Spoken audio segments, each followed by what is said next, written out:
எடுத்துக்கொள் காரணம், ஒரு ஆழமான சத்தியத்தை இன்று கற்றுக்கொள்ள போகிறீர்கள். இன்றைய நாள் பைபிள் ஸ்டடி பெர்கமு சபையை பற்றி. வெளிப்படுத்தின விசேஷம் 2ஆம் அதிகாரம் 12-17 வசனங்கள், பக்கம் 355.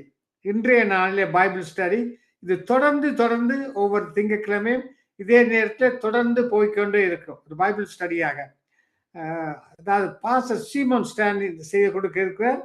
தயவு செய்து ஒரு நோட் புக்கையும் பேனையும் எடுத்துக்கள். காரணம், மற்றவர்கள் இங்கே செல்லும் வார்த்தைகளை கொடுக்க அதை சேர்த்து சொல்லலாம். ஆழமான சத்தியம். நான் இந்த பெர்கமு சபைக்கு போயிருந்தேன். அவர் உண்மையில ஆழமான சத்தியம் இந்த கேட்க போறீர்கள். கர்த்தர் பெரிய காரணம் செய்வார். நான் இன்றைக்கு பாஸ்டர் சீமோன் ஸ்டான்லி அழைப்போம். Praise Lord pastor Simon Stanley அவர்களே. Praise Lord brother. Praise Lord. Praise Lord pastor. Praise Lord. இன்றைய நாளிலே ஒரு பைபிள் ஸ்டடி. இன்று தான் முதல் நாள். இந்த பைபிள் ஸ்டடி தொடர்ந்து இதே நாளில் இதே நேரத்தை நீங்கள் தொடர்ந்து கொடுத்துக்கிட்டு இருக்க வேண்டும். காரணம், 97 ரேடியோக்கள் வேலை செய்கின்றன. நாங்கள் 97 ரேடியோக்கள் தொடர்படுத்தி இருக்கிறோம். அது மட்டுமல்ல, சங்கமமான ரேடியோலையும் போய்கொண்டிருக்கின்றது. இப்போது தேவ பிள்ளை எல்லாரும் நோட் புக்கோடு பேப்பரோடு இருக்கிற காரணம், இந்த ஆழமான சத்தியம் இங்கே கற்றுக்கொண்ட அந்த ஆழமான சத்தியத்தை நாங்கள் கற்றுக்கொள்ளும் போது உண்மையில இந்த இதயம் கொண்டு விட்டு எரியும். பாச இப்பொழுது உங்களோட ஒப்பு கொடுக்குற நீங்க வழிநடத்துங்கள் பாச. ஆமென். ஓகே. ஆண்டவரும் உலக ரட்சகருமாய் இருக்கிற இயேசு கிறிஸ்துவின் நாமத்தில் சங்கமம் வானொலி பணியாற்றுகிற, அதை செயல்படுத்தி கொண்டிருக்கிற ஒவ்வொருவருக்கும் அன்பின் வாழ்த்துக்களை தெரிவித்துக் கொள்கிறேன். இந்த சத்தத்தை கேட்டுக்கொண்டிருக்கிற ஒவ்வொருவருக்கும் அன்பின் வாழ்த்துக்களை இந்த நாளிலே நான் தெரிவித்துக் கொள்கிறேன். கர்த்தருடைய பரிசுத்தமுள்ள நாமம் மகிமைப்படுவதாக. இந்த நாளிலும் கூட வெளிப்படுத்தின விசேஷத்திலிருந்து அப்போஸ்தலனாகிய யோவானுக்கு சர்வ வல்லமையுள்ள தேவன் வெளிப்படுத்தி காட்டின காரியங்களை நாம் இன்றைக்கு பாடமாக படிக்க இருக்கிறோம். இது ஒரு தொடர் பாடமாக படிக்க கர்த்தர் நமக்கு கிருபை தருவாராக. ஏனென்றால் கடைசி காலத்தில் நாம் வாழ்ந்து கொண்டிருக்கிறோம் என்று சொல்வதை விட நாம் கடைசி மணித்துளிகளில் வாழ்ந்து கொண்டிருக்கிறோம் என்று சொன்னால் அது மிகையாகாது. காரணம், உலகத்தில் சம்பவித்து கொண்டிருக்கிற ஒவ்வொரு காரியங்களையும் பார்க்கும் பொழுது ஆண்டவருடைய வருகை எவ்வளவு சீக்கிரமாய் இருக்கிறது என்பதையும், கர்த்தருடைய வசனம் எவ்வளவு அதாவது குறையாமல் சரியான காலத்திட்டத்தின்படி நிறைவேறுகிறது என்பதையும் நாம் பார்க்கலாம். இன்றைய காலகட்டங்கள் பல தேசங்களில் எல்னினோ என்கிற வெயிலின் தாக்கங்கள் பல தேசத்தை கடுமையாக தாக்கி கொண்டிருக்கிறது. எங்களுடைய இந்திய தேசத்திலும் அதை குறித்த எச்சரிக்கைகள் கொடுத்து கொண்டு வருகிறது. அநேக ஜனங்கள் பயந்து நடுங்கிக் கொண்டிருக்கிறார்கள். குறிப்பாக வயதானவர்கள் 1000க்கும் அதிகமான பேர் மரித்து கொண்டிருக்கிறார்கள். பல பூமி எதிர்ச்சிகள் நடக்கிறது. இயற்கை கால சூழ்நிலைகள் மாறி இருக்கிறது. யுத்தத்தின் செய்திகளை எல்லாம் கேட்கிறோம். இது அன்றாடம் நம் வாழ்க்கையில் சகஜமாய் நடக்கிற சம்பவங்களாக மாறி போயிருக்கிற இந்த காலகட்டத்தில் ஆண்டவர் ஒரு தெளிவான ஒரு பாடத்தை இந்த தமிழ் ஜனங்கள், ஆண்டவரை ஏற்றுக்கொண்டிருக்கிற தமிழ் ஜனங்கள், ஆண்டவரை ஏற்றுக்கொள்ளாத மற்றும் அறியாமல் இருக்கிற ஜனங்களுக்கு அவருடைய சுவிசேஷத்தின் மேன்மையும் சத்தியத்தின் மேன்மையும் அவருடைய இருதயத்தில் இருக்கிற காரியத்தையும் காட்டி கொடுப்பதற்கு கர்த்தர் இந்த சங்கமம் வானொலியை கர்த்தர் தந்திருக்கிறார். அதன் மூலமாய் கற்றுக் கொடுப்பதற்கு கர்த்தர் அடியனுக்கும் கர்த்தர் கிருபை பாராட்டி இருக்கிறார். அதற்காக நான் ஆண்டவரை ஸ்தோத்தரிக்கிறேன். இந்த நாளிலும் கூட என்னோடு கூட சேர்ந்து நாம் திருப்பிக் கொள்ளுங்கள். வெளிப்படுத்தின விசேஷம் 2ஆம் அதிகாரம். அந்த அதிகாரத்தில் பார்க்கப்படும் பொழுது ஒவ்வொரு சபைகளை குறித்த தகவல்கள் அங்கு பதிவு செய்யப்பட்டிருக்கிறதை பார்க்கலாம். முதலாவது எபேசு சபையை குறித்து சொல்லப்பட்டிருக்கிறதை பார்க்கலாம். சிமிர்னா சபையை குறித்து சொல்லப்பட்டிருக்கிறதை பார்க்கலாம். பெர்கமு சபையை குறித்து சொல்லப்பட்டிருக்கிறதை பார்க்கலாம். இந்த நாளிலும் நாம் பெர்கமு சபையை மையப்படுத்தின சில காரியங்களை படித்துக் கொள்ள போகிறோம். ஏன் இந்த பெர்கமு சபையை குறித்து நாம் படிக்க வேண்டும் என்பதை நீங்கள் தொடர்ந்து இதை நாம் படிக்க நாம் விளங்கிக் கொள்ளுவோம். கர்த்தர் நமக்கு அதுக்கு உண்டான சகல காரியங்களையும் நமக்கு ஞாபகப்படுத்துவார். கர்த்தருடைய நாமத்திற்கு மகிமை உண்டாவதாக. ஓகே, இதுல சொல்லப்பட்டிருக்கிற இந்த 12ஆம் வசனத்திலிருந்து 17ஆம் வசனம் முடிய இருக்கிற வசனத்தை முதலாவது நாம் வாசித்து விடலாம். நான் வாசிக்கிறேன், நீங்கள் கவனிக்கலாம். வெளிப்படுத்தின விசேஷம் 2ஆம் அதிகாரம் 12ஆம் வசனம் முதல் 17ஆம் வசனம் முடிய.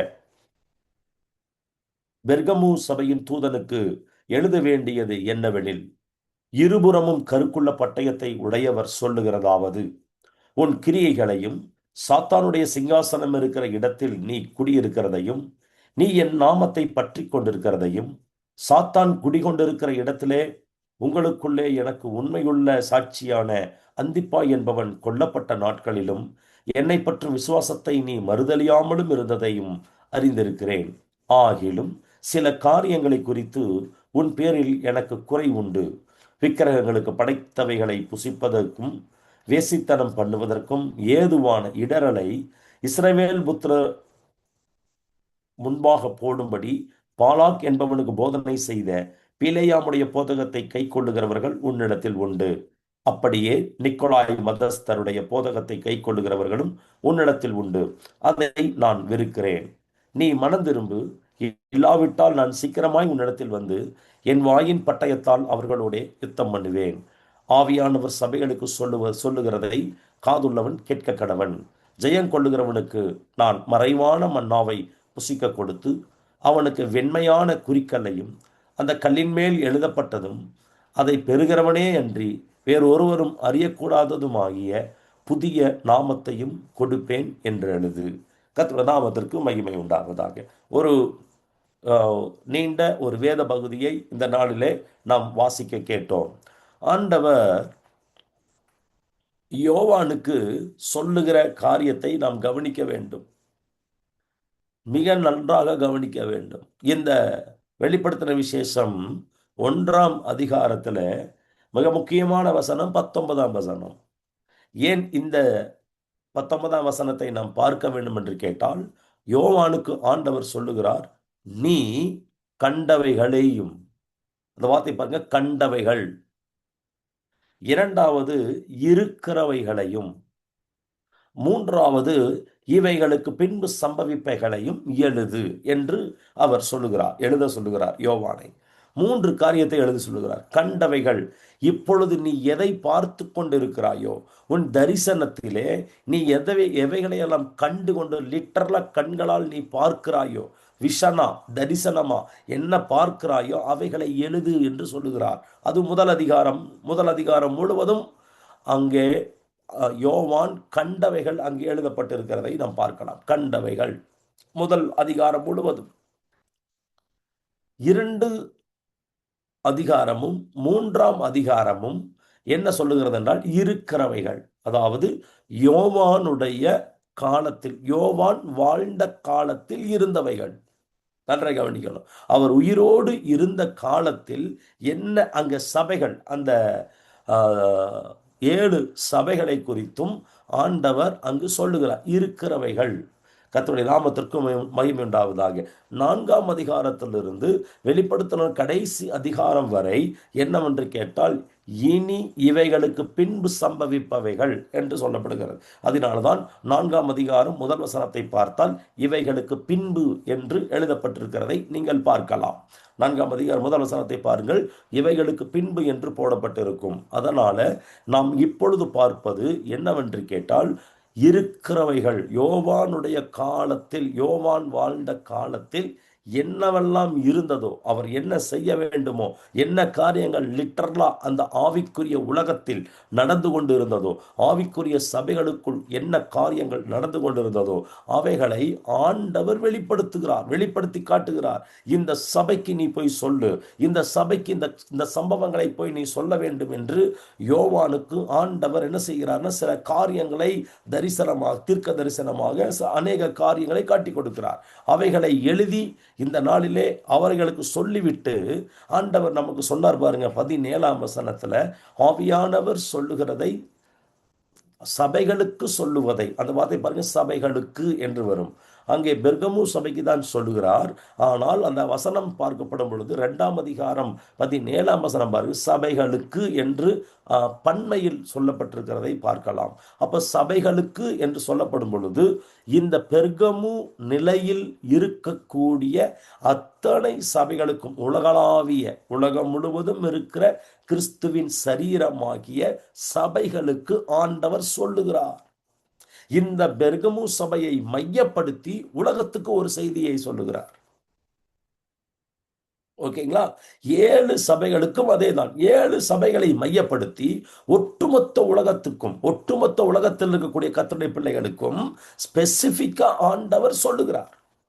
ஒருவேளை நம்ம படிக்கும் பொழுது இது நமக்கானதல்ல, இது அந்த காலத்துல பெர்கமு பட்டணத்தை பற்றி சொல்லப்படுகிற தகவலாக இருக்கலாம் என்று நாம் நினைத்து போய்விடக்கூடாது. அதனால தான் அந்த வார்த்தையை திரும்பவும் சொல்லுகிறார், சபைகளுக்கு சொல்லுவதை காதுள்ளவன் கேட்க கடவன் என்று சொல்லி இந்த சபைக்கு ஆறுதலான வாக்குத்தத்தத்தை கொடுக்கிறார். அந்த வாக்குத்தத்தத்தை மையப்படுத்தி நாம் இந்த பாடத்தை நாம் படிக்க போகிறோம். எப்படி என்று கர்த்தர் நம் ஆவியானவர் நம்மை நடத்துகிற விதத்தில் நாம் அதை படித்துக் கொள்ள போகிறோம். என்ன சொல்லுகிறார் என்றால், கர்த்தருடைய நாமத்திற்கு மகிமை உண்டாவதாக, ஜெயம் கொள்ளுகிறவனுக்கு நான் மறைவான மன்னாவை புசிக்க கொடுப்பேன். முதல் காரியம், ஜெயம் கொள்ளுகிறவனுக்கு மறைவான மன்னாவை புசிக்க கொடுப்பேன் என்று ஒரு வாக்குத்தத்தத்தை கொடுக்கிறார் இந்த சபைக்கு. இந்த சத்தத்தை கேட்டுக்கொண்டிருக்கிற உங்களுக்கும் இந்த வாக்குத்தத்தம் பொருந்தும். இரண்டாவது என்ன சொல்லுகிறார் என்றால், அவனுக்கு வெண்மையான குறிக்கல்லையும் அந்த கல்லின் மேல் எழுதப்பட்டதும் அதை பெறுகிறவனே அன்றி வேறொருவரும் அறியக்கூடாததுமான புதிய நாமத்தையும் கொடுப்பேன். ஒரு வெள்ளை கல், ஒரு வெண்மையான ஒரு கல்லை கொடுத்து அந்த வெண்மையான கல்லில் ஒரு புதிய நாமம், யாரும் அறிந்திராத ஒரு நாமத்தை எழுதி நான் கொடுப்பேன் என்று தீர்க்க தரிசனமாக வாக்குத்தத்தமாய் கர்த்தர் இந்த சபைக்கு சொல்லுகிறார், பெர்கமு சபைக்கு சொல்லுகிறார். ஏன் எத்தனையோ ஆசீர்வாதங்கள் இருக்குது, ஏன் வெண்மையான கல் என்று ஆண்டவர் சொல்ல வேண்டும்? ஏன் மறைவான மன்னா என்று சொல்ல வேண்டும்? இதெல்லாம் நாம் பார்க்கப்படும் பொழுது ஏதோ அந்த சபைக்கு சொல்லுகிறார் என்று நாம் எடுத்துக்கொள்ளக்கூடாது. இந்த நாளிலே ஜெயம் கொள்ளுங்கள், ஜெயம் கொள்ளுங்கள், ஜெயம் கொள்ளுகிறவனுக்கு என்று சொல்லப்பட்டிருக்கிறது.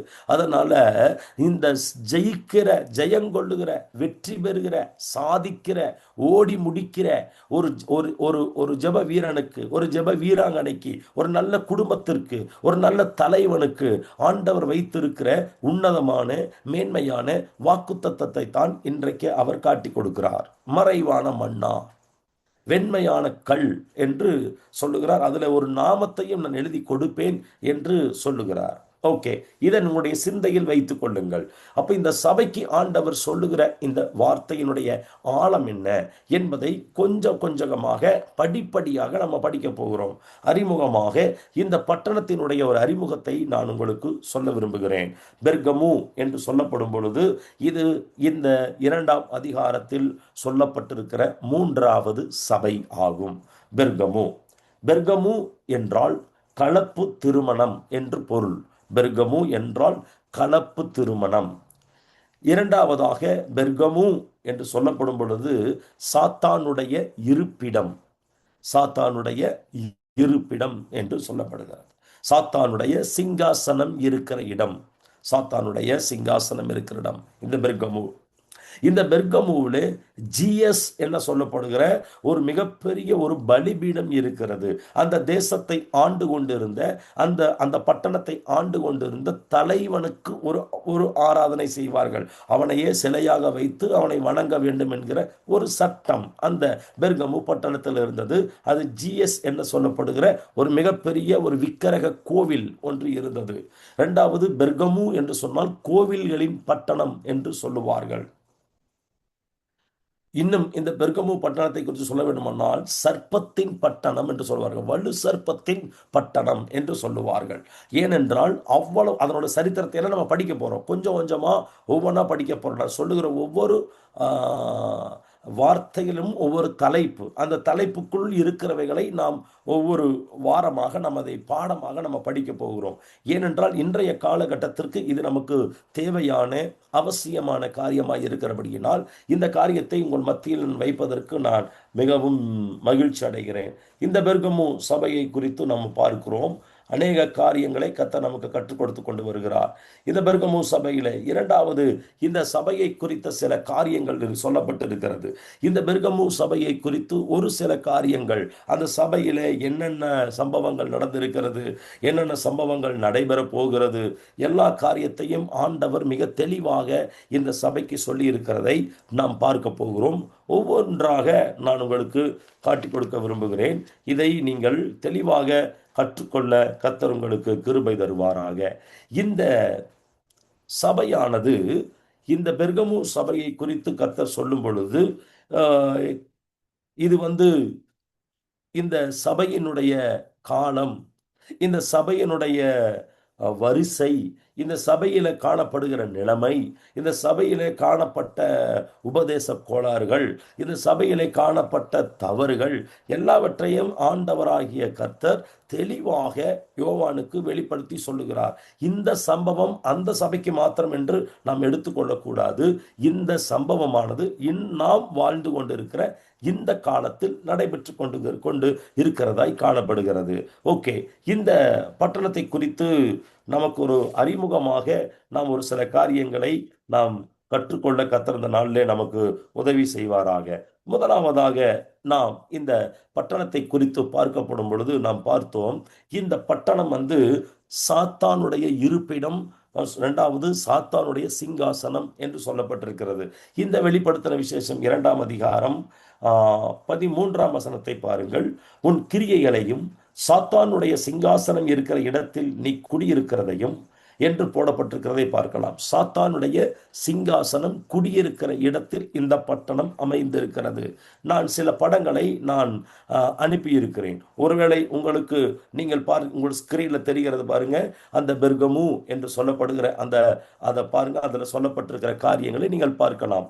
இதுக்கு அடுத்ததாக இன்னொரு ஸ்லைடு இருக்கும் பாருங்க, அந்த ஸ்லைடை நம்ம பார்க்கப்படும் பொழுது அதில் சொல்லப்பட்டிருக்கிற ஒரு காரியத்தை பார்க்கலாம். இந்த சபையினுடைய என்னென்ன குறைகள், என்ன நிறைகள், ஆண்டவர் என்ன சொல்லுகிறார், இதனோட வார்த்தைகள் எல்லாம் என்ன என்பதை நாம் கற்றுக்கொள்ள போகிறோம். அதை கர்த்தர் நமக்கு கற்றுத் தருவாராக. கர்த்தருடைய நாமத்திற்கு மகிமை உண்டாவதாக.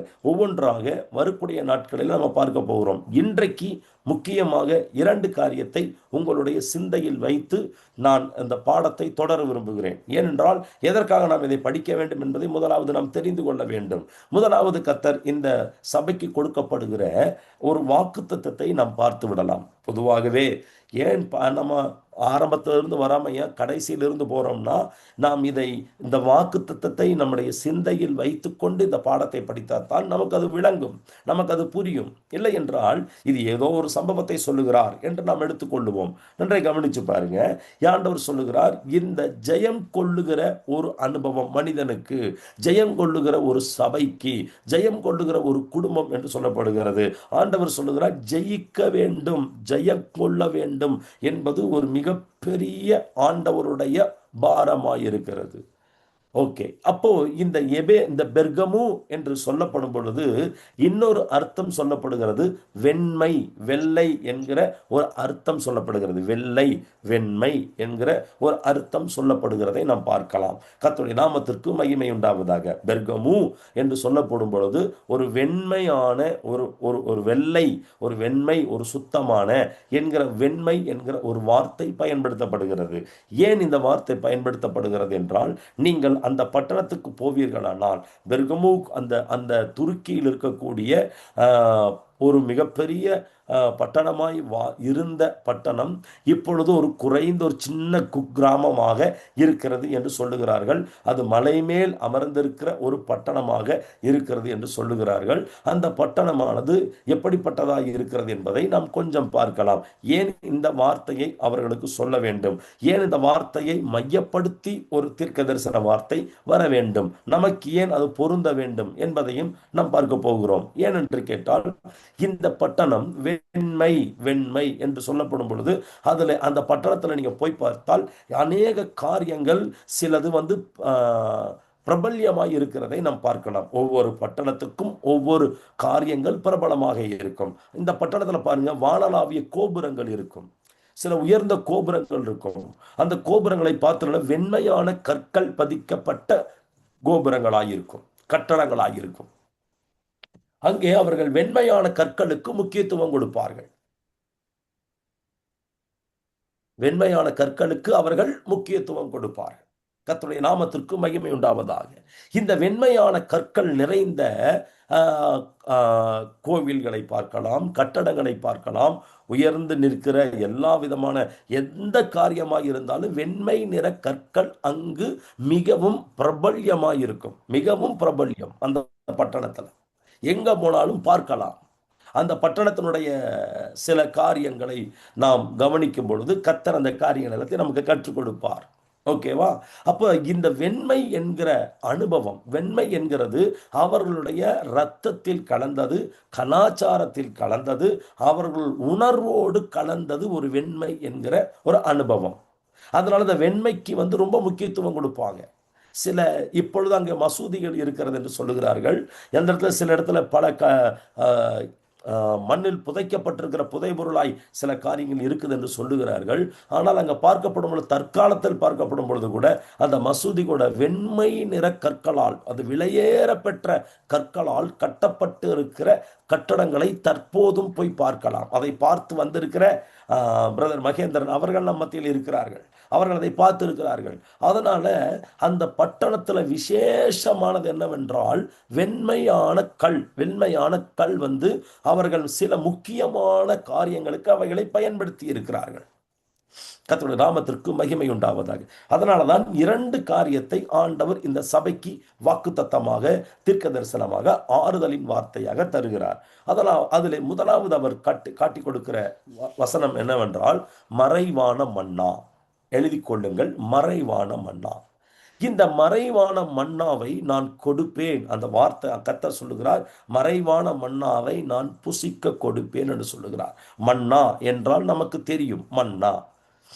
இஸ்ரவேல் ஜனங்களுக்கு ஆண்டவர் கிட்டத்தட்ட 40 வருடங்கள் அவர்களை போஷித்தார். மன்னாவினால் அவர்கள் என்ன செய்தார்கள்? அவர்கள் ஆகாரம் உட்கொண்டார்கள். ஆண்டவர் அவர்களுக்கு கொடுத்தார். அந்த மன்னா என்று அவர்கள் பெயர் வைத்தார்கள். தூதர்கள் உண்ணும் உணவு என்று சொல்லப்படுகிறது. கர்த்தருடைய நாமத்திற்கு மகிமை உண்டாவதாக. அந்த மன்னாவை குறித்து சொல்லப்படும் பொழுது சின்னது கொத்துமல்லி அளவாக இருந்தது.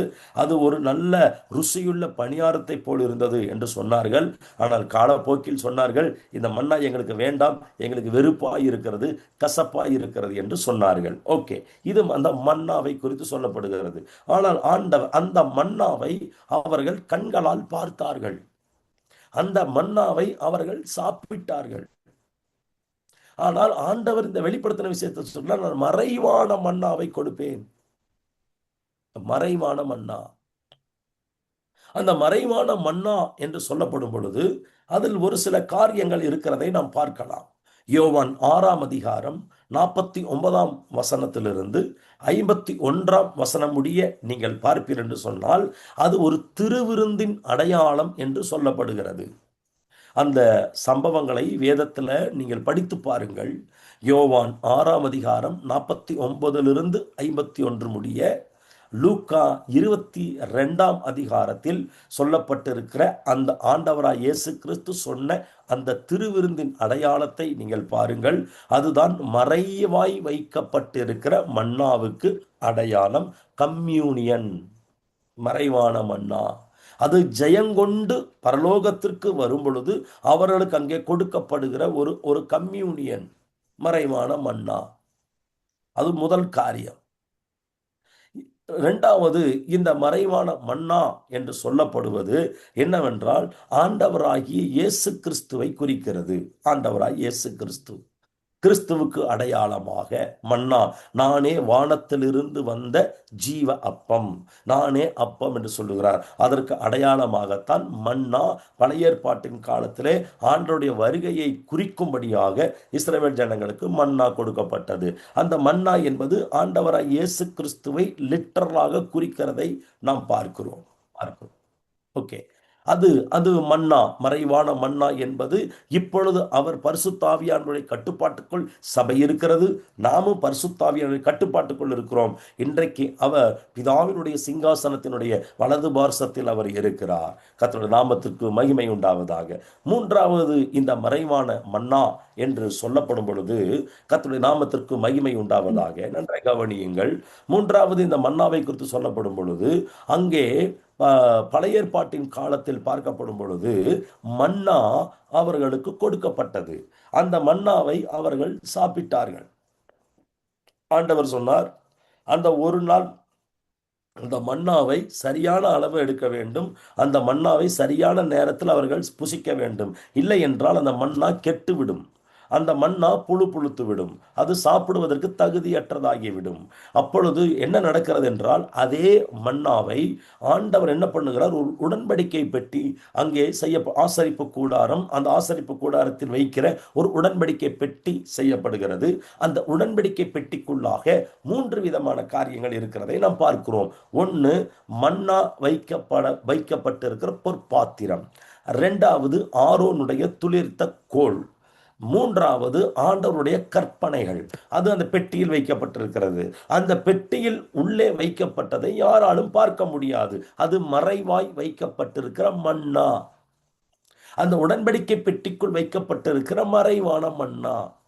கண்களால் பார்க்கிற மன்னாவை ஒரு நாளுக்கு மேல அதை வைக்க முடியாது. அது புழுத்துரும்.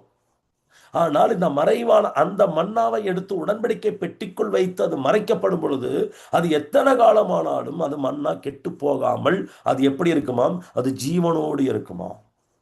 அதுதான் இந்த உலகத்தில் நாம் வாழ்கிற வாழ்க்கை அந்த மன்னாவுக்கு அடையாளம். காண்கிற மன்னா, அந்த மன்னா எப்படி அது புழுத்து கெட்டு போகிறதோ ஒரு நாளுக்கு பிற்பாடு, அதுபோல் நம்முடைய உலக வாழ்க்கையில் நாம் வாழ்ந்ததுக்கு பிற்பாடு இந்த சரீரமானது என்ன ஆகிறது என்றால், அது புழுத்து அந்த சரீரம் மண்ணுக்குள் போய்விடுகிறது. ஆனால் மறைவான மன்னா என்னன்னா, அது ஜீவன் உள்ளதா இருக்கிறது. அது ஜீவன் கொடுக்கிறதா இருக்கிறது. அது கெட்டு போகாததா இருக்கிறது. பாதுகாப்புக்குள் இருக்கிறதா இருக்கிறது. அந்த ஆவிக்குரிய நிலைக்கு நம்மளை கொண்டு போவதற்குத்தான் அந்த பொக்கிஷமாய் பாதுகாக்கப்பட்ட மறைவான மன்னாவை நாம் உட்கொள்ளும் பொழுது நித்திய காலமாய் மரணமே இல்லாமல் ஒரு வாழ்க்கையை கர்த்தர் வைத்திருக்கிறார் என்று இந்த உலகத்திற்கு சொல்லும்படியாகத்தான் மறைவான மன்னாவை இந்த சபைக்கு நான் கொடுப்பேன். இந்த சத்தத்தை கேட்கிறவர்களுக்கு நான் கொடுப்பேன். அவர்கள் ஜெயித்து வர வேண்டும் சொல்லுகிறார். அப்படின்னா நான் எதை ஜெயிக்க வேண்டும்? அதுதான் நம்ம வருகிற நாட்களில் நம்ம பார்க்க போறோம். அப்ப இந்த பட்டணத்தை குறித்து பார்க்கப்படும் பொழுது நமக்கு ஒரு தெளிவு வந்துவிடும். நாம் ஜெயிக்க வேண்டும், கட்டாயம் இந்த உலகத்தில் ஜெயிக்க வேண்டும், நாம் வாழ்ந்து கொண்டிருக்க இந்த உலகத்தில் ஜெயித்துத்தான் ஆக வேண்டும் என்கிற சில காரியங்களை கர்த்தர் நமக்கு கற்றுக் கொடுக்க போகிறார். முதலாவது நம்ம பார்த்தோம், மறைவான மன்னா என்பதை குறித்து நாம் பார்த்தோம். இன்னும் கொஞ்சம் விளக்கமாக நம்ம பார்க்க போவது வெண்மையான குறிக்கல். நன்றாக கவனிங்க. இந்த வெண்மையான குறிக்கல்லை ஆண்டவர் சொல்லுகிறார், நான் கொடுக்கிறேன்கிறார். எதற்கு வெண்மையான குறிக்கல்லை கொடுக்கணும்?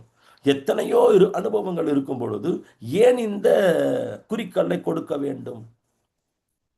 அதை குறித்த ஒரு தெளிவான பாடத்தை நாம் கற்றுக்கொள்ள போகிறோம். முதலாவது, இந்த வெண்மையான குறிக்கல்லை குறித்து 8 விதமான காரியங்கள் இருக்கிறது. 8 விதமான சம்பவங்கள் அந்த பெர்கமு பட்டணத்தில் வாழ்க்கை நடைமுறையில் இருந்த 8 விதமான காரியங்கள்.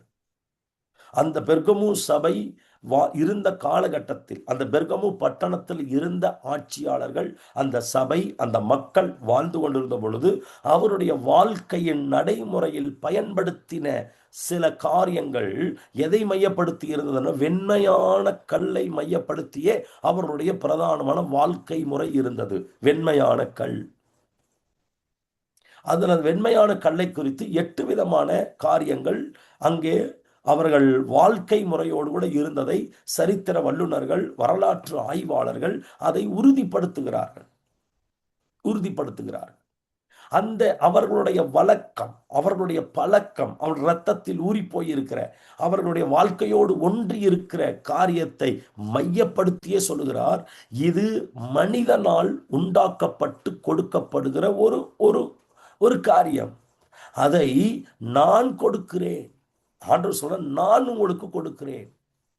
அந்த வெண்மையான கல் என்பது அவர்களுடைய வாழ்க்கையோடு ஒன்றி இருக்கிற ஒரு விசேஷமான உன்னதமான ஒரு காரியம். அந்த காரியம் மனிதர்களால் ஏற்படுத்தப்பட்டது, மனிதர்களால் கொடுக்கிற காரியம். ஆனால் நான் என்ன சொல்லுகிறேன், வசனம் என்ன கர்த்தர் சொல்லுகிறார், அவர் சொல்லுகிறார், நான் என்ன ஜனங்களுக்கு சொல்லுகிறேன், என் ஜனங்களுக்கு சொல்லுகிறேன் என்றால், எந்த மனிதனும் செய்ய முடியாத, எந்த மனிதனும் கொடுக்க முடியாத ஒரு விலையேறப்பெற்ற காரியத்தை நான் இந்த சபைக்கு கொடுக்கிறேன் என்று ஆண்டவர் திருமணம் பற்றுகிறார். கர்த்தருடைய நாமத்திற்கு மகிமை உண்டாவதாக. கவனிக்கலாம், அது என்ன 8 விதமான காரியங்கள். முதலாவது, ஏன் இந்த கல்லை குறித்து சொல்லுகிறார் என்றால், முதலாவது பார்க்கப்படும் பொழுது பெர்கமு பட்டணத்துல ஒரு முக்கியமான ஒரு நடைமுறை இருந்தது. நன்றை கவனியுங்கள். பெர்கமு பட்டணம் என்பது மருத்துவத்துக்கு பெயர் பெற்ற பட்டணம். மருத்துவம், மெடிக்கல், மருத்துவத்துக்கு. அந்த மருத்துவம் எப்படி இருக்கும் என்று கேட்டால், அங்கு ஏராளமான வலு சர்ப்பங்களை வைத்திருப்பார்கள். பாம்பு, வலு சர்ப்பங்கள். அந்த கடுமையான வியாதி பிடித்தவர்கள் அவர்கள் அந்த பெர்கமுக்கு வருவாங்க. அந்த பெர்கமுல இருக்கிறவர்களும் வியாதிப்படுவார்களானால் அந்த வலு சர்ப்பத்தின் இடத்துல அங்க கொண்டு வந்து அந்த வலு சர்ப்பம் வந்து அவர்களை கொத்தும்.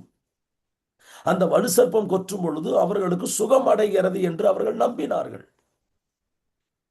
கொஞ்சம் பேருக்கு சுகம் கிடைச்சிருக்குது, அவர்கள் அதை நம்பினார்கள், பாரம்பரியமாய் நம்பினார்கள். அந்த வலு சர்ப்பம் தான் அவர்களுக்கு ஒரு மிகப்பெரிய விடுதலை கொடுக்கிற ஒரு ஒரு ஒரு மிகப்பெரிய ஒரு டாக்டர் என்று சொல்லலாம். டாக்டர் நம்ம சொல்றோம்ல மனிதர்களை, அதுபோல ஒரு விடுதலை கொடுக்கிற, ஒரு சுகம் கொடுக்கிற ஒரு ஒரு ஒரு உயிரினம். அதை வந்து அவர்கள் மிக புனிதமான ஒரு ஒரு ஒரு ஒரு கடவுளாக அவர்கள் பார்த்தார்கள் வலு சர்ப்பத்தை. அதனால அந்த வலு சர்ப்பம் வந்து விடுதலை கொடுக்கக்கூடிய ஒரு வலு சர்ப்பம். எவ்வளவு நோயோடு வந்தாலும், எவ்வளவு காரியத்தோடு வந்தாலும், அது வந்து எனக்கு விடுதலை கொடுக்கிறது, சுகம் அடைகிறேன். அப்போ அவர்கள் அங்க வந்து அந்த பெர்கமு பட்டணத்துக்கு வந்து அவர்கள் வியாதியோடு வருவார்கள். வரும் பொழுது அவர்கள் அந்த வியாதி அவர்களுக்கு சுகமாகும் பொழுது, நன்றாக கவனிங்க, சுகமாகும் பொழுது அவர்கள் என்ன கொடுக்கிறார்கள் என்றால், ஒரு வெள்ளை நிற கல், விலை உயர்ந்த கல், விலை உயர்ந்த ஒரு வெள்ளை கல்லில் அந்த யாருக்கு சுகமடைந்ததோ அவருடைய பெயரை அந்த கல்லில் எழுதி அவர்களுக்கு கொடுத்து அவர்களை அனுப்புவார்கள். அப்பொழுது அந்த கல்லிலே அவர்கள் பெயர் எழுதி அதை காட்டும் பொழுது, நான் இந்த பெர்கமுக்கு போய் நான் சுகமடைந்து வந்தேன் என்று அவங்க சொல்லவே வேண்டாம். அந்த கல்லை பார்த்தாலே அவங்க கண்டுபிடிச்சிடலாம், இவங்க பெர்கமுக்கு போய் சுகமடைந்து வந்திருக்கிறார்கள். அப்ப பெர்கமு பட்டணத்துல போய் சுகமடைந்து வந்ததுக்கு அடையாளம் என்னவென்று கேட்டால், அந்த வெண்மையான கல், அந்த வெண்மையான கல்லில் ஒரு பெயர் எழுதப்பட்டிருக்கும். எப்படி அவங்களுக்கு சுகம் கிடைத்தது? வலு சர்ப்பத்தின் மூலமாய் சுகம் கிடைத்தது. அதனாலதான் உலகம் முழுவதும் இன்னைக்கு மெடிக்கல் எடுங்க, வேர்ல்ட் ஹெல்த் ஆர்கனைசேஷன் WHO, உலகம் முழுவதும் இருக்கிற அந்த WHO என்கிற அந்த வேர்ல்ட் ஹெல்த் ஆர்கனைசேஷன் எம்பளம் பாருங்க, 2 வலு சர்ப்பம், இப்படி ஒரு வலு சர்ப்பம், இப்படி ஒரு வலு சர்ப்பம், 2 வலு சர்ப்பம் சுத்தி இப்படி நிற்பது போல் இருக்கும். அதுக்கு இடையில ஒரு கோடு இருக்கும். பார்த்திருப்பீங்களா? கவனித்து பாருங்க. ஏன் அந்த மெடிக்கல்ல ஏன் வலு சர்ப்பத்தை வச்சிருக்கிறாங்கன்னு போய் தேடி பாருங்க, யாருக்கு தெரியாது. ஆனா நீங்க சரித்திரத்தை படிச்சு பாருங்க, அது வலு சர்ப்பம் என்பது இந்த பெர்கமு, இந்த மாதிரி இந்த பட்டணங்கள்ல இருந்து வந்தது. இந்த பட்டணங்களிலிருந்து பாரம்பரியமாய் நம்பினார்கள், வலு சர்ப்பம் தான் எங்களுக்கு. அப்ப இன்னைக்கு உலகத்துல தலைமையிடமாய், மெடிக்கலுக்கு தலைமையிடமாய் கொண்டு இருக்கிற தேசத்திலேயே உலகம் முழுவதும் இருக்கிற மருத்துவத்தினுடைய குறியீடு என்னன்னா வலு சர்ப்பம்.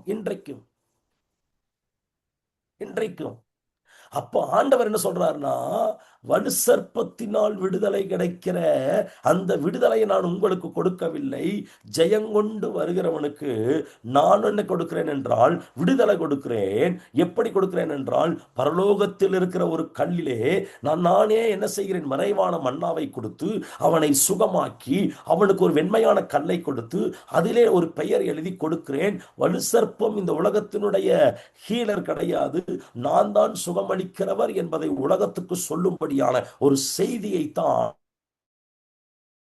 இந்த பெருகமு சபையின் மூலமாய் ஆண்டவர் உலகத்துக்கு சொல்லுகிறார், உங்களுக்கும் எனக்கும் சொல்லுகிறார். அப்ப அந்த முதல் காரியம் எதற்கு அந்த வெள்ளைக்கல் என்றால், அவர்கள் பாரம்பரியமாய் நம்பிக்கொண்டிருக்கிற இந்த வலுசற்பம் தான் எங்களுக்கு கொடுக்கும் என்று நம்பிக்கொண்டிருக்கிற இடத்தில் இந்த பெர்கமு சபையானது வைராக்கியமா நிக்குது. இந்த சபையும் அதுக்குள்ள போகல. இந்த சபை அந்த அந்த சத்ருடைய சிங்காசனங்கள் குடியிருக்கிற இடத்துல அந்த சபை ஒரு சர்ச் இருக்குது, அங்க தேவ ஜனங்கள் இருக்கிறார்கள், அவர்கள் அதுக்கு போகல. ஒரு குறிப்பிட்ட ஜனம் வைராக்கியமா வாழ்றாங்க.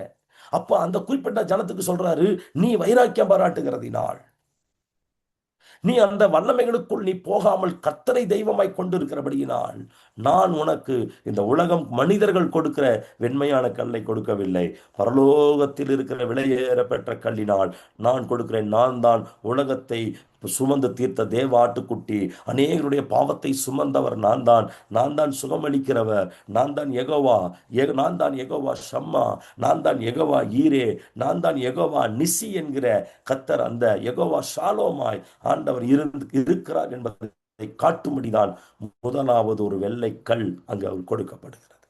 அவருடைய பாரம்பரிய நம்பிக்கையை ஆண்டவர் அதை உடைக்கிறார், பிரேக் பண்ணுகிறார். இரண்டாவது இந்த வெள்ளைக்கல் எதற்கு கொடுக்கப்பட்டது என்று கேட்டால், இரண்டாவது வெள்ளைக்கல்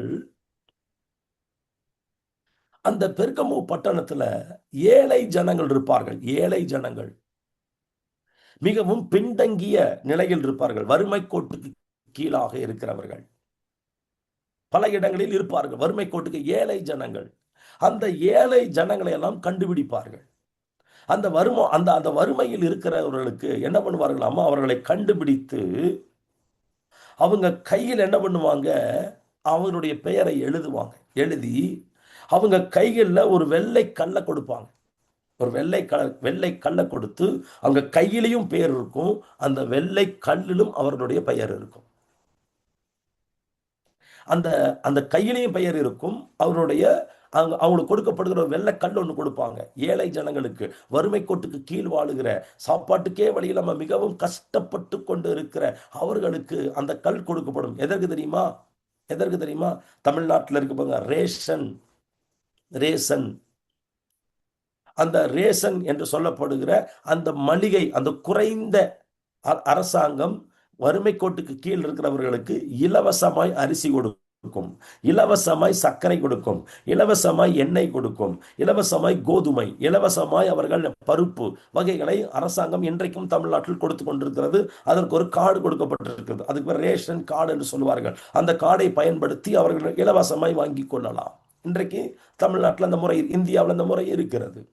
அன்றைக்கு பெர்கமுல முறை என்னன்னா, அன்றைக்கு கஷ்டப்படுகிற ஜனங்களுக்கு அந்த வெள்ளை நிற கல்லு பெயர் எழுதி கொடுக்கப்பட்டு அவருடைய கைகளில் பெயர் எழுதுமானால் அவர்கள் வறுமை கோட்டுக்கு கீழுக்கிறவர்கள் என்று புரிந்து கொண்டு ஒரு ரேஷன் கார்டு போல அவர்கள் போனால் அவர்களுக்கு பொருட்கள், சாப்பிடுவதற்கு தானியங்கள் அவர்களுக்கு இலவசமாய் கிடைக்கும்.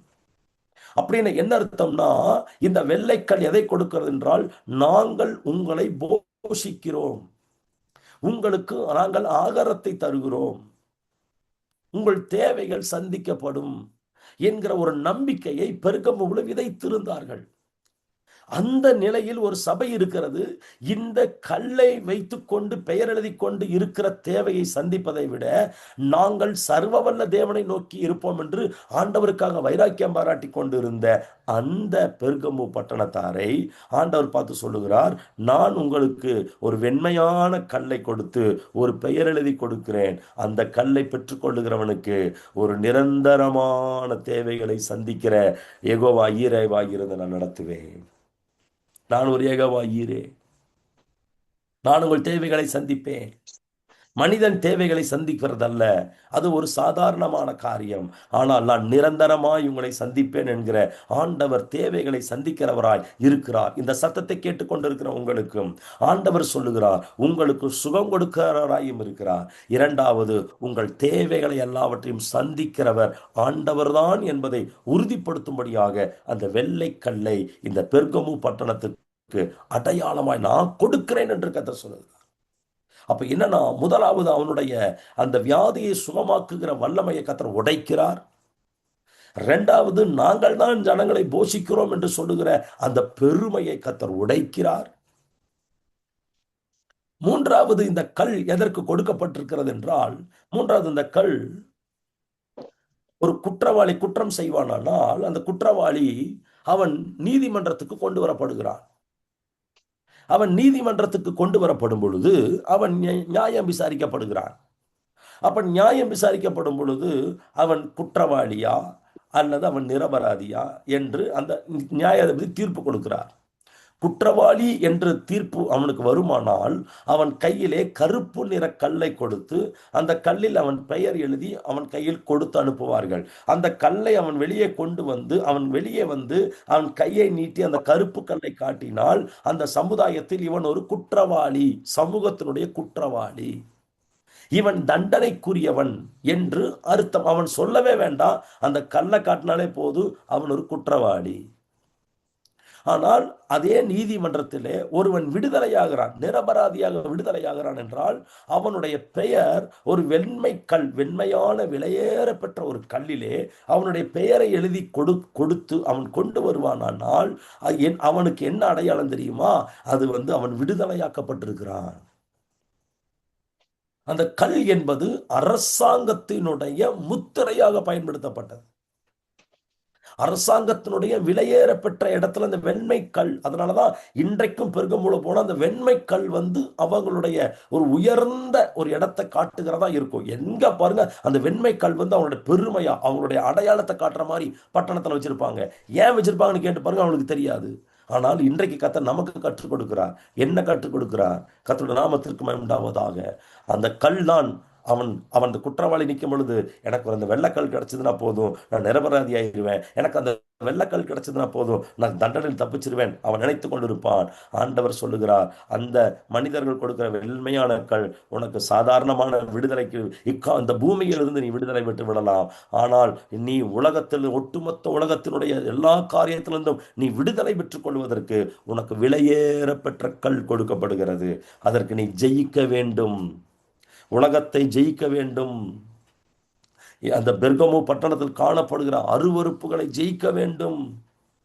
அதெல்லாம் பின்னாடி நம்ம படிக்க போறோம். அதனுடைய சொல்லப்பட்டிருக்க சம்பவங்களை படிக்க போறோம். 3 கல்லை பார்த்தோம், 3 விதமான கற்களை பார்த்தோம். நான்காவது ஒரு கல் என்ன அவனுடைய பழக்க வழக்கத்தில் இருக்கிறது என்று கேட்டால், அங்கு விளையாட்டு போட்டிகள் நடக்கும். விளையாட்டு போட்டிகள் அங்கே அங்கே நடக்கும். அங்கே பார்த்தீங்கன்னா திறந்த வெளி மைதானங்கள்லாம் இருக்கும். அதெல்லாம் வருகிற நாட்களில் உங்களுக்கு படங்களை உங்களுக்கு காட்டுவோம், நீங்கள் அதை பார்க்கலாம். அப்போ அந்த விளையாட்டு போட்டிகள் அங்கே நடக்கும். விளையாட்டு போட்டிகள் நடந்து அவர்களுக்கு பரிசு கொடுக்கப்படும். அப்படி அவர்களுக்கு பரிசு கொடுக்கப்படும் பொழுது அது விலை உயர்ந்த பரிசாய் அவர்களுக்கு இருக்கும். அந்த பரிசுல என்ன இருக்கும் என்றால், ஒரு விலையேற பெற்ற கல்லிலே இவர்கள் ஜெயித்த, எப்படி ஒரு சாம்பியன் ஆனாங்கன்னா அந்த சாம்பியன்ல என்ன பண்ணுவாங்கன்னா, அதுக்கு சாம்பியன் இந்த வருஷத்தில் இவர்கள் சாம்பியன் ஆனார்கள், இந்த வருஷத்தில் இவர்கள் வெற்றியாளர்கள் என்று பொறிக்கப்பட்ட ஒரு கோப்பையை அவங்க கையில் கொடுப்பாங்க. இப்ப உலக கோப்பை நடந்து கொண்டிருக்கிறது. உலக கோப்பையை நடந்து கொண்டிருக்கிறதை பார்க்கிறவர்கள் ஜெயிக்கிற அந்த அணிக்கு அந்த உலக கோப்பையில் அந்த ஸ்டிக்கர் ஒட்டுவாங்க. இவர்கள் வெற்றியாளர்கள், இந்த 2026 உலக கோப்பையை இவர்கள் தான் ஜெயித்தார்கள் என்று அங்கே பொறிக்கப்பட்டு அவர்கள் கையில் கொடுக்கப்படும். அதுபோல இந்த விளையாட்டில் ஜெயிக்கிறவர்களுக்கு, அவர்களுக்கு என்னதான் வெற்றி பெற்றவர்களுக்கு, அவர்களுக்கு அந்த விலையேறப்பட்ட கல்லிலே அவர்கள் பெயர் பதிக்கப்பட்டு இந்த விளையாட்டில் இவர்கள் ஜெயித்தவர்கள், சாதித்தவர்கள் என்று சொல்லி அரசாங்கம் அவர்களை கௌரவிக்கும்படியாக அந்த கல் கொடுக்கப்படும். அந்த கல் எந்த வீட்டில் இருக்கிறதோ, யாருடைய வீட்டில் அந்த கல்லை வச்சிருக்கிறாங்களோ, அது அவர்களுக்கு மிகப்பெரிய பெருமை. அந்த பெர்கமு பட்டணத்தில் அவங்களுக்கு அது விளையாட பெற்ற ஒரு பெருமை. வெளியிலிருந்து யாராவது பெர்கமுக்குள்ள விளையாண்டு அவர்கள் ஜெயித்து விட்டால் அந்த கல்லை அவர்கள் பெற்றுக்கொண்டு, அந்த கல்லை விளையாட பெற்ற கல்லை பெயர் பதிக்கப்பட்டு வருமானால் அது அவர்களுக்கு மிகப்பெரிய கௌரவம், மிகப்பெரிய அந்தஸ்து.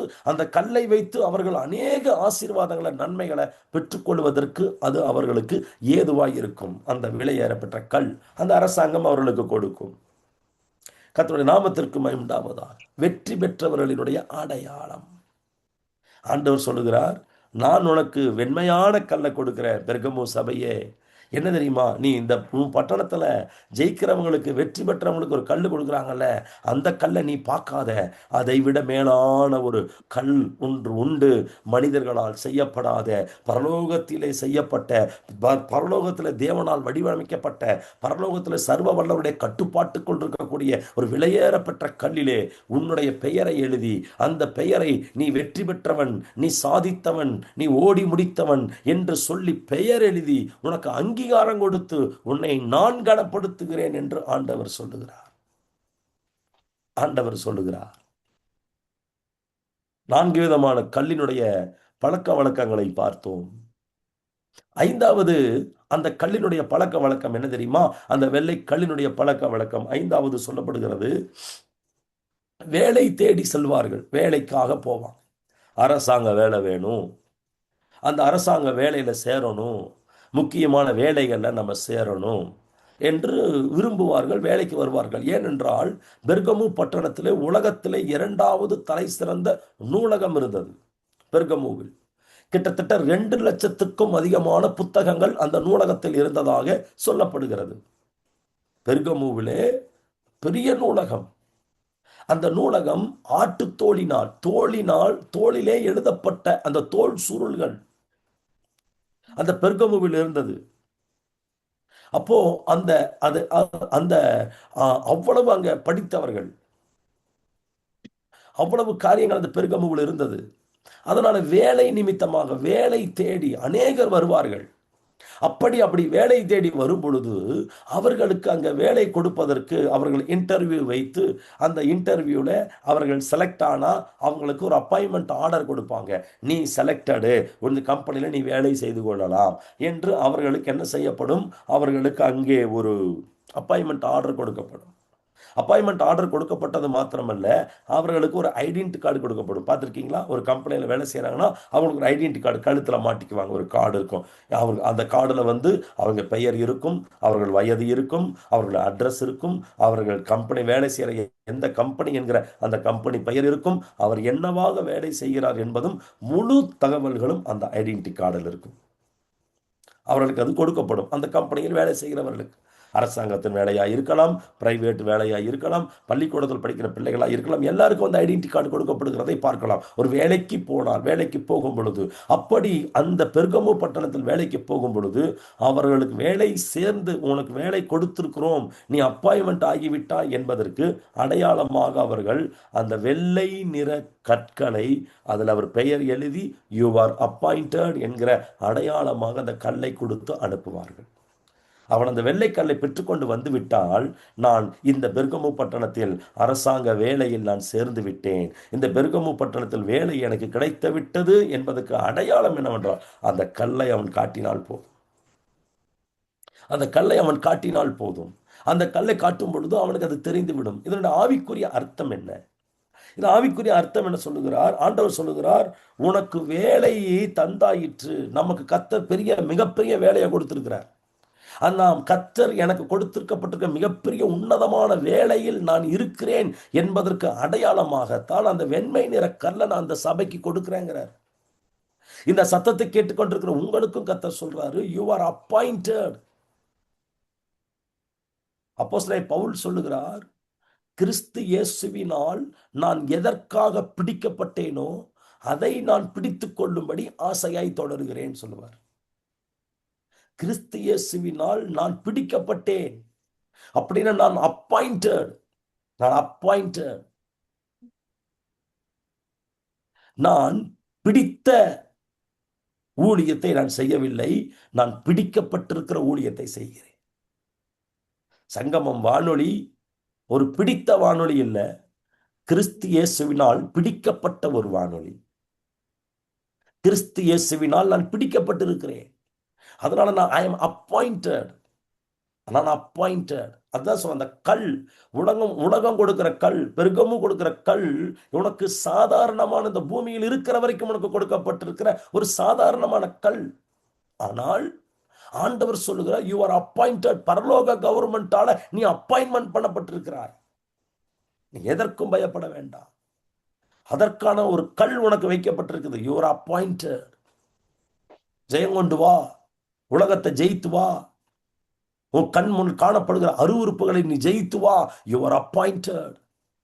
பரலோகத்துக்கு நீ அப்பாயிண்டட். தேவனுடைய சித்தத்துக்கு நீ அப்பாயிண்டட். கர்த்தருடைய நாமத்திற்கு மகிமை உண்டாவதாக. பவுல் அந்த தெளிவா எழுதுவார். நான் எதற்காக பிடிக்கப்பட்டேனோ, ஒரு ஆழமான ஒரு தலைப்பு. அப்போ இந்த 5 விதமான கல்லினுடைய காரியத்தை நாம் பார்த்தோம். 6வது பாருங்க, இந்த கல் எதற்கு கொடுக்கப்படுகிறது என்றால், அவர்களுக்கு எந்த பட்டணமாய் இருந்தாலும் வேதாகமத்தின் காலகட்டத்திலே எந்த பட்டணமாய் இருந்தாலும் அந்த பட்டணத்துக்கு ஒரு வாசல் உண்டு, என்ட்ரி கேட். பட்டணத்து வாசல் இருக்கும், என்ட்ரி கேட். அந்த பட்டணத்து வாசல் வழியாதான் அந்த பட்டணத்துக்குள்ளே நுழைய முடியும். சும்மா யாராலும் எல்லாரும் அந்த பட்டணத்துக்குள்ள போக முடியாது. இந்த பட்டணம் ஏற்கனவே மலை மேல் இருக்கிற, உயர்ந்து இருக்கிற ஒரு பட்டணம். எதிரிகளால் அவ்வளவு சீக்கிரம் இந்த பெர்கமுவை தாக்க முடியாது. 2வது, அவர்கள் மலை மேல் இருக்கிறனால எதிரிகள் எங்கிருந்து வர்றாங்க, எப்படி வர்றாங்கன்னு எளிதா கண்டுபிடிச்சிருவாங்க. அப்போ அந்த பட்டணத்துக்கு ஒரு வாசல் இருக்கு, அந்த பட்டணத்து வாசல். அந்த பட்டணத்துக்குள்ள பெர்கமுக்குள்ள போகணும்னா எப்படி நம்ம ஒரு பாஸ்போர்ட் இருக்குது, ஒரு விசா, ஒரு தேசத்துக்குள் போறதுக்கு விசா வாங்குறோமோ, விசா இருந்தா தான் போக முடியும். அந்த மாதிரி அந்த விசா, அந்த மாதிரி ஒரு ஒரு நுழைவு சீட்டு பெற்றுக்கொண்டால் தான் பெர்கமுக்குள்ள போக முடியும். அப்ப அந்த பட்டணத்து வாசல்ல உள்ள போறதுக்கு அவங்கள விசாரிப்பாங்க. அவங்க யாரு, அவங்க எப்படிப்பட்டவங்க, எங்கிருந்து வர்றாங்க, அதெல்லாம் விசாரிப்பாங்க. விசாரிச்சுட்டு என்னன்னா, அவங்களுக்கு அவங்க விருப்பப்பட்டால் அனுமதி கொடுப்பார்கள். இந்த பட்டணத்தை போய் நீங்க சுத்தி பார்த்துட்டு வரலாம், இந்த பட்டணத்துக்குள்ள நீங்க எல்லாம் போய் பார்த்துட்டு வரலாம்னு சொல்லி அவர்கள் உள்ளே போவதற்கு ஒரு அனுமதி. அந்த உள்ளே போறதுக்கு அனுமதி எப்படி கொடுப்பார்கள் என்றால், அவர்கள் என்ன வெண்மை நிற கல் வச்சிருப்பாங்க. வெண்மை நிற கல்லுல அவங்க பெயரை எழுதி அவங்களுக்கு என்ன செய்வாங்க, அவங்க கையில கொடுத்து அதை அனுப்புவாங்க. அது அவங்களுக்கு என்ட்ரி பாஸ். அந்த பட்டணத்துல எப்படி இருக்கிற வரைக்கும் ஒரு தேசத்துக்குள் போகும்பொழுது எப்படி நம்ம பாஸ்போர்ட் ரொம்ப முக்கியமா, நம்ம எங்க போனாலும் கையில பாஸ்போர்ட் வச்சுட்டு தான் போவோம். ஒரு ஹோட்டல்ல போய் தங்கினாலும் அங்கிருந்து நம்ம வெளியே போகும்போது அந்த ஹோட்டல் ரூம் விட்டு வெளியே வரணும்னா பாஸ்போர்ட் எல்லாம் வெளியே வர மாட்டோம். அதுபோல அந்த பெர்கமு பட்டணத்துக்குள்ள போனா அவர்கள் இந்த கல் இல்லாம வெளியே வர மாட்டாங்க.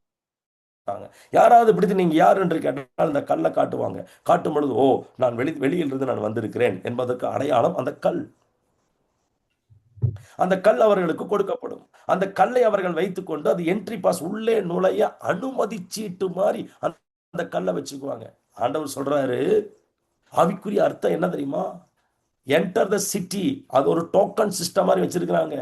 பரலோகத்துக்கு போறதுக்கு ஒரு என்ட்ரி இருக்குது. அந்த என்ட்ரி இந்த மனிதர்கள் கொடுத்து உங்க பட்டணத்துக்குள்ள வர்ற மாதிரி பரலோகத்துக்குள்ள வரணும்னாலும் உங்களுக்கு அனுமதி பெற்றுதான் உள்ள வர முடியும். அனுமதி இல்லாம யாராலும் உள்ள வர முடியாது.